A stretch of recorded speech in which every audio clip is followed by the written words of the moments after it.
tight schedule here. Thanks, Manish. Thanks, Matt. And hi, everyone. I'm Sheeba Sen. I'm the co-founder and CEO of Hasten. I'm based out of Bangalore in India. And at Hasten, we have committed ourselves to deliver institutional scale natural climate solutions with a triple bottom line return. Um, Now, we all know that our natural ecosystems are experiencing great distress, and hence there is no better time for us to reframe our relationship with our environment. And at Hasten, one of the guiding questions that we ask ourselves every day is that if a global economy can be built by systematically destroying nature, why can't one be created by systematically regenerating our planet's natural assets? So this is really sort of the North Star, the overriding question that we frame each and every problem, each and every opportunity that we have within our company under this umbrella. Talking about nature-based solutions, talking about working with nature, there's a growing scientific case and a growing acknowledgement and understanding that working with nature can address multiple planetary challenges that we are facing today beyond carbon. So it is looking at biodiversity, water, poverty, air, local economic co-benefits, so on and so forth. And this is sort of the growing realization and understanding. And as a result, there is looking at nature-based solutions as growing as a more investable asset class in different markets, including the global carbon markets here, which are increasingly a source of financing to working with nature. Now, within this context, we are all aware that there is huge amounts of capital, trillions of dollars waiting to be unlocked. But what's the bottleneck there? Now, currently, most nature-based projects, ecosystem restoration projects as well, which is nature-based, they right now don't meet the quality, integrity, and impact standards that is needed for institutional investment. Typically, these projects are too small, too short-term, and are non-profit to be considered as profitable investments.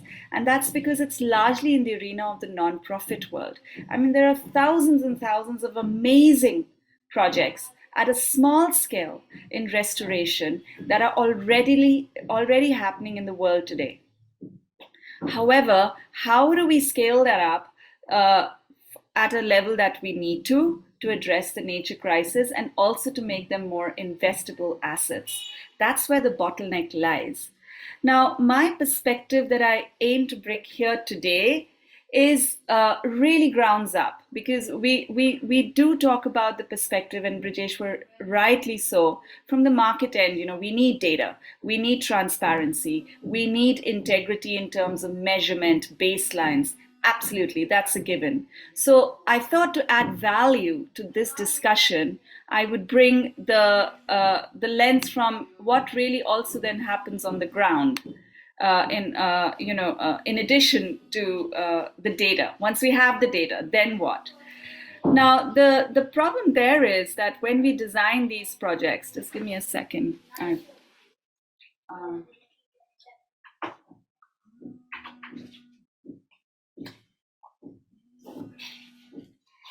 Now, from a ground perspective, we have to right now essentially scale up what's happening at a small scale.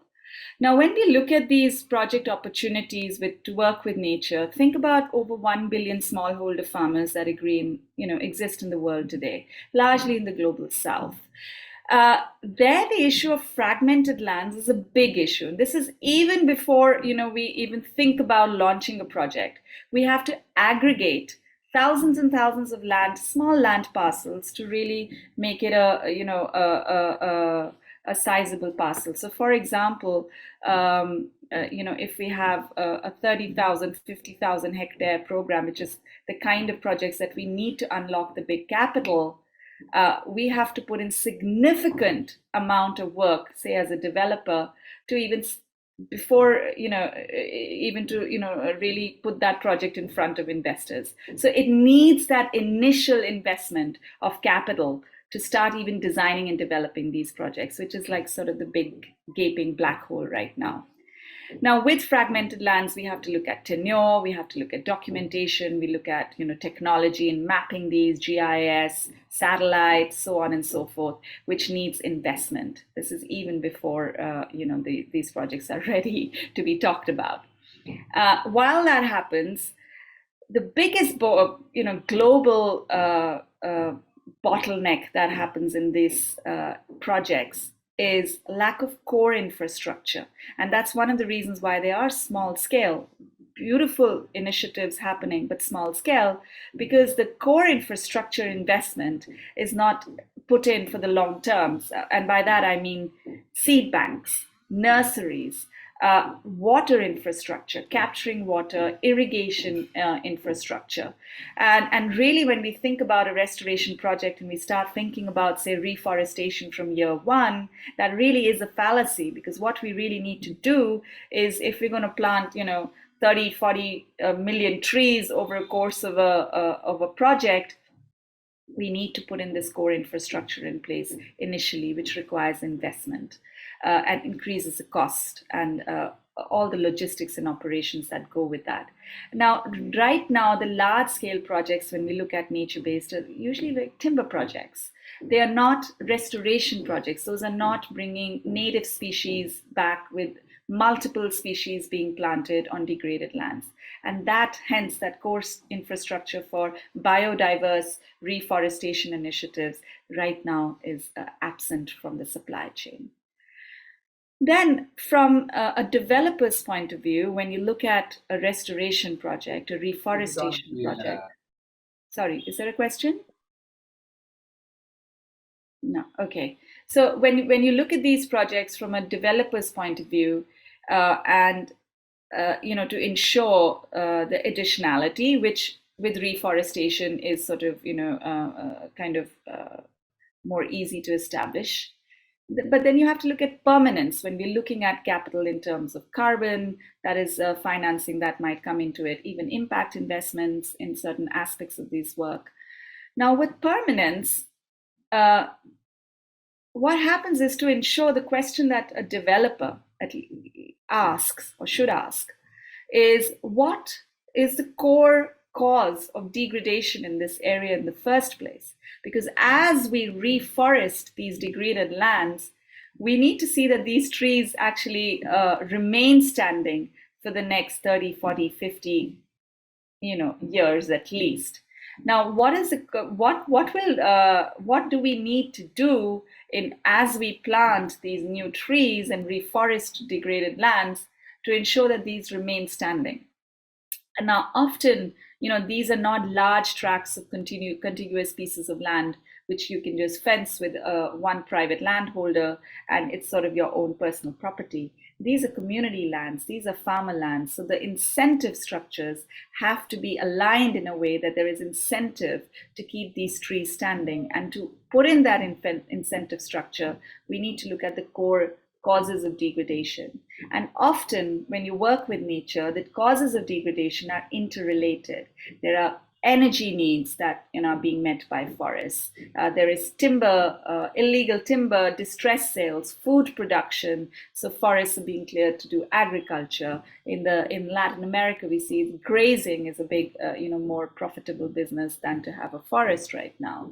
So these interrelated issues often demand an integrated stack of solutions.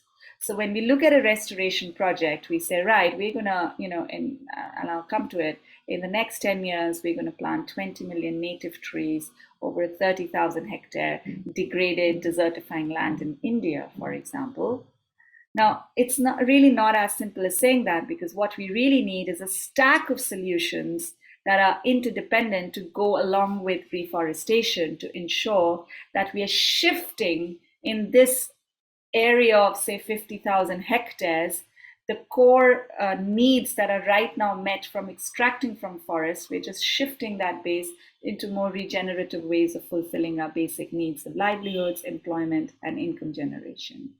Now, this sounds, sort of vague and complicated, but we often break this down into needs of, what do people need for fodder? What do people need for clean energy? What do we do with the waste in this system? Now, when we look at it, this solution set in a systems manner, one, it needs investment. It needs time and investment to develop the right stack of solutions. Then we need to analyze how do we make this financially viable, and to what extent, say, if a carbon buyer is coming, would this be fundable and investable? And that is a clear bottleneck right now, because the price,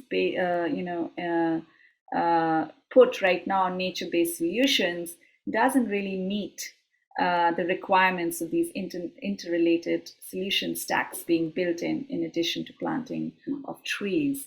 And hence, it remains a big gaping hole as well, that how do you really make these restoration works rock solid on the ground, that it actually adds to the permanence, that financing is right now not viable.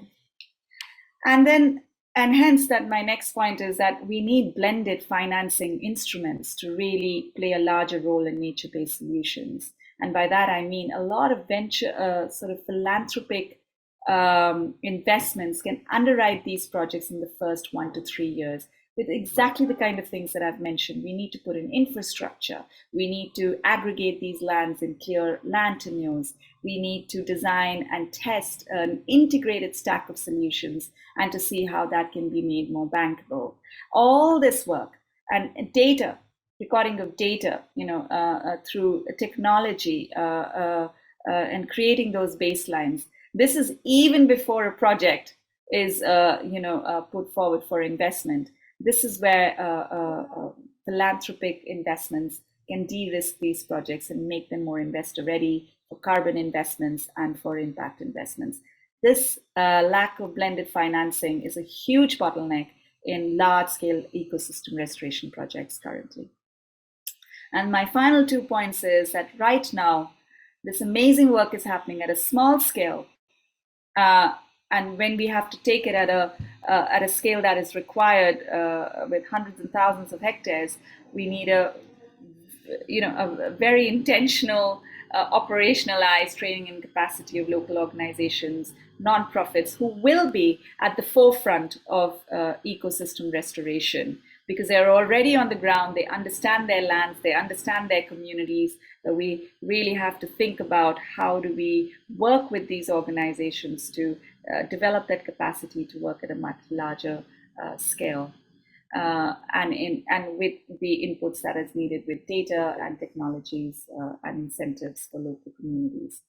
And finally, a lot of this work happens in areas that are remote, they're rural, and there are not many economic opportunities, and there's a high level of out migration of the youth from these very regions, which further leads to the negative loop of lack of investment. Now, to really bring back this youth to lead these projects, to stay with these projects for a long time, and to attract other talent into these project areas remains as a challenge. So as this investment flows into that, that's how we will attract talent and the right kind of people to stay with these projects for a long time, which right now is not always happening.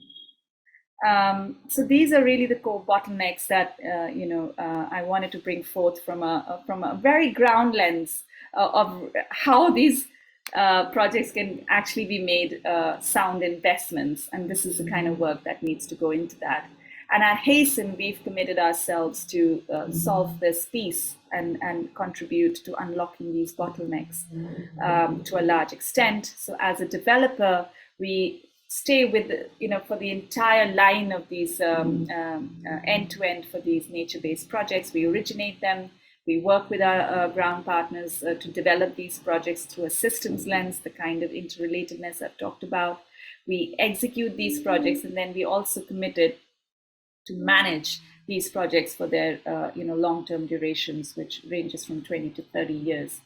And that is really done with the viewpoint of making these clear additionality, clear de-risking permanence, and at a scale that can unlock the institutional investment and make it bankable for them. And so far, we've created a portfolio of roughly 70,000 hectares, primarily in India, where most of our co-founding team is based. But we do have global ambitions, but we feel that this is where our track we gain in the next few years, and we can show some quick wins because we understand these regions up close within our team. And that's Hasten, and I'm very happy to take any questions.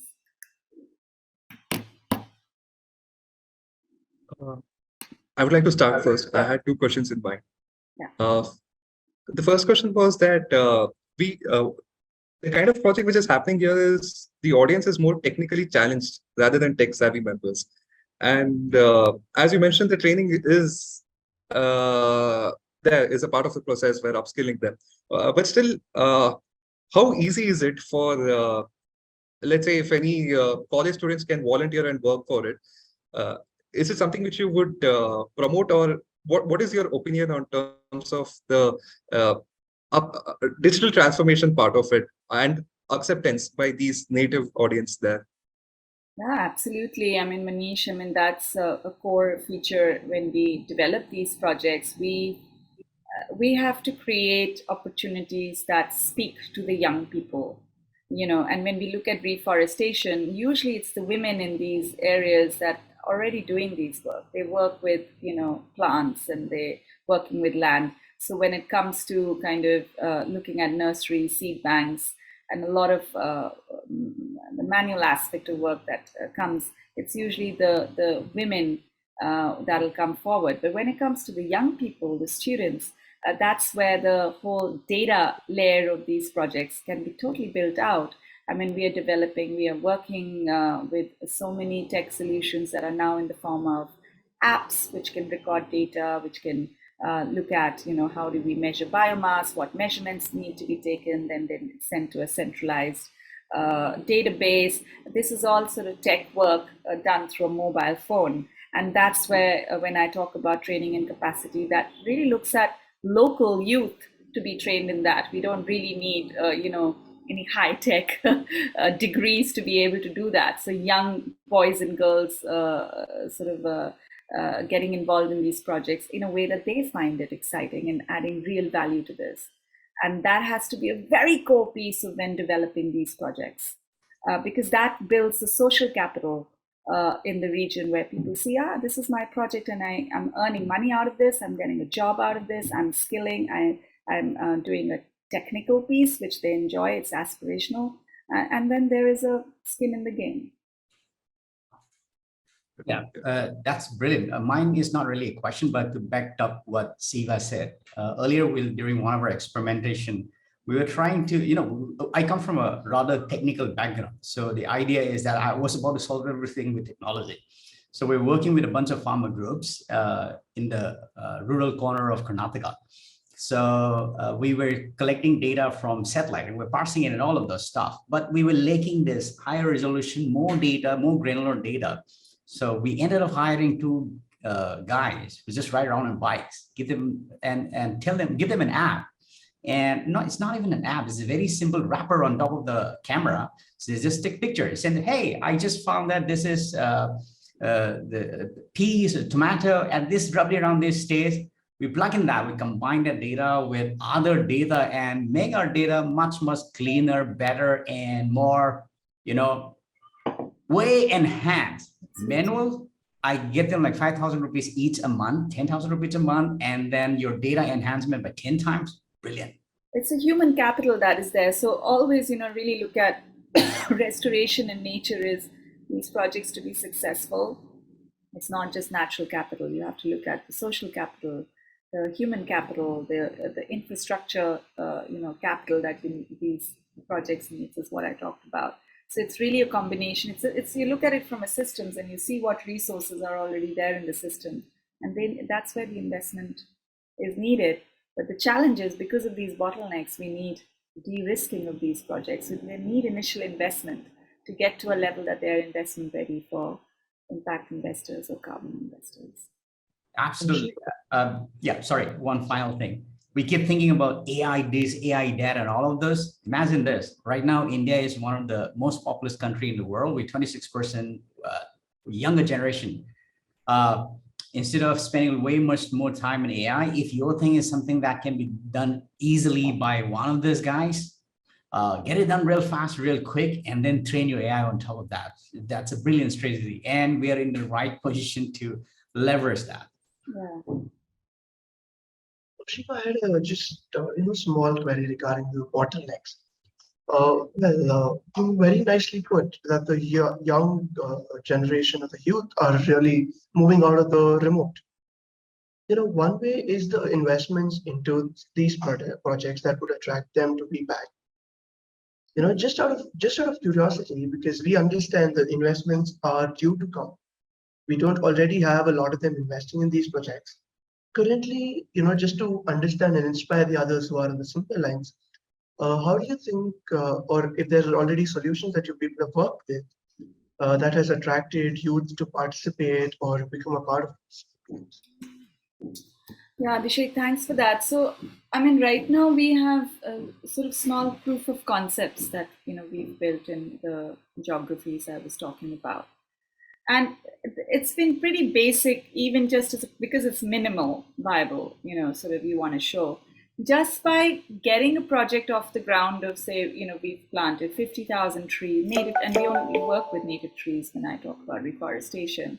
Large pieces of tracts of lands, right? And we are technically we know how to bring them back. In the social aspect of things, people, the first attraction is employment. It's cash in hand, immediately.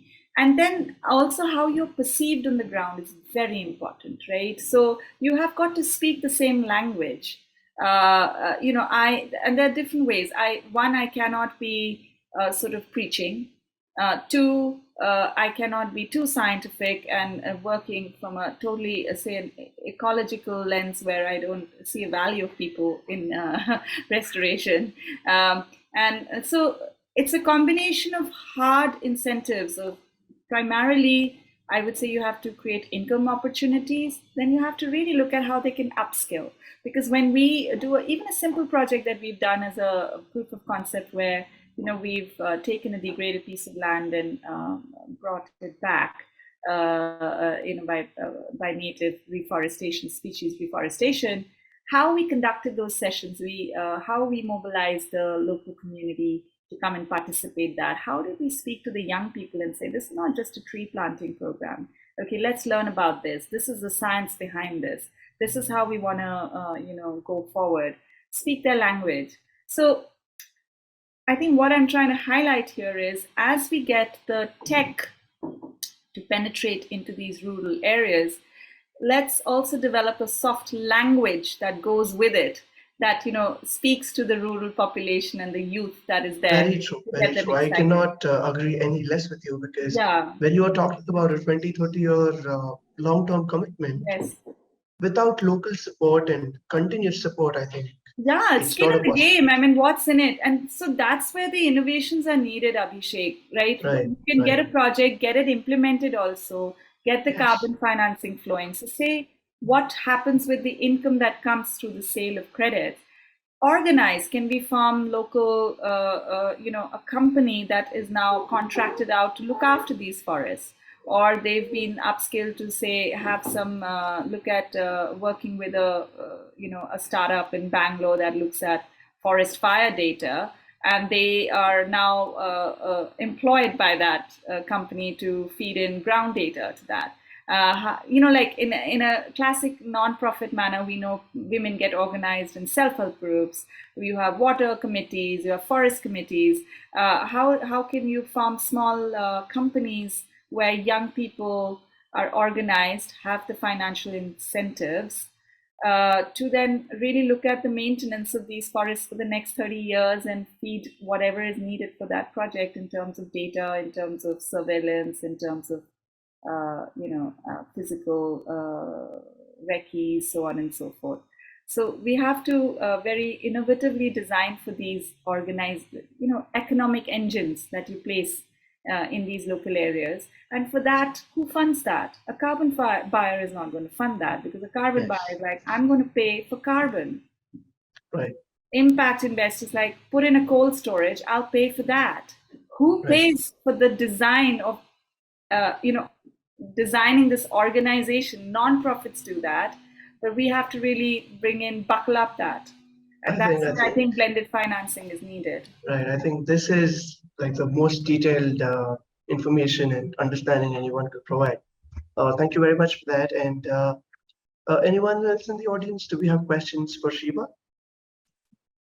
Last year, Yeah, just I had a question. So, in India, like trees are spreading a lot these days, right? Like just near my house, there was a forest, like a huge piece of land, and then the BDA came in, and then they cleared it entirely in maybe just a few days, right? So my question is, you said you want to sustain forest for like 30 to 50 years plus, how much ever you can. But there are these lobbyists of builders, right? And they're very powerful. There's political pressure. So how are you going to deal with that? And also, I want to ask you if you're following Miyawaki, the Miyawaki concept. I'm sure you're aware of it. So yeah, those two things. Yeah, so the first question, Vedant, I mean, it matters from area to area. I mean, a lot of times the lobbyists, the political clout that you're saying around a piece of land, uh, it's around pieces of land that can be very lucrative from a real estate point of view. Would maybe you want to plonk a factory there or build a tall tower of residences. A lot of times where the nature solutions can be scaled up are far away from these sorts of areas. So those problems are not always there. A lot of times, you look at But then, forests. like they might not be, they might not be lucrative areas right now. But as you say, around 30 to 50 years, like let's say I was living in my area, and then 10 years there was nothing. Okay, but then, after just 10 or 20 years, as the city spreads a lot at a faster rate, so that's Yes, happening. yes, you're So right. that's So my long term. these are the political and regulatory risks attached to these restoration projects, especially in a country like India that is land stressed and is a developing country. These risks are higher. And I mean, we don't have the sort of space to go into kind of detailing of that, but this is exactly the kind of thinking as a developer we put in when we develop these projects, that what are the political risks here, what are the regulatory risks here, what are the way we might minimize that, what are the incentives for various stakeholders. I didn't include that slide here because it was tight on time, that when we look at a restoration project, there are actually a list of 8 stakeholders that we take into account whose needs have to be met in the way, to the extent possible, to de-risk that project. So absolutely, Vedant, there is no one silver bullet, but this is the kind of de-risking thinking that has to go when you design, execute, and manage these projects for a long time. And then to your second point about Miyawaki, I'm very much aware. I've planted one right at in my home in the Himalayas. And Miyawaki is one treatment, land treatment. It is not the answer to restoration, but it is one way of planting high density trees to create a high density cluster, which has its space, it has its value in the larger restoration ways of working with land. So it is not the answer to large scale forest restoration, but it is one treatment that can be included when working with land if need be. I mean, and then of course you have to make it viable in terms of cost and also in terms of carbon. It's not a recognized methodology right now. So if you're looking at carbon buyers, the Miyawaki is not going to work out right now. And it doesn't need to either. You don't need it. When you're looking at 20,000 hectares, you're not going to look at Miyawaki. Yeah. But it's a great solution for urban reforestation. Thank you everyone for this time. It's been a real privilege and great to know the work that's happening. Thanks to Matt and his team, and all the best to all of you. Please feel free to reach out to me. I've put my email there. And yes, Sheeba, thank you very much. And first of all, it was great to know that you're from Bangalore. Yes.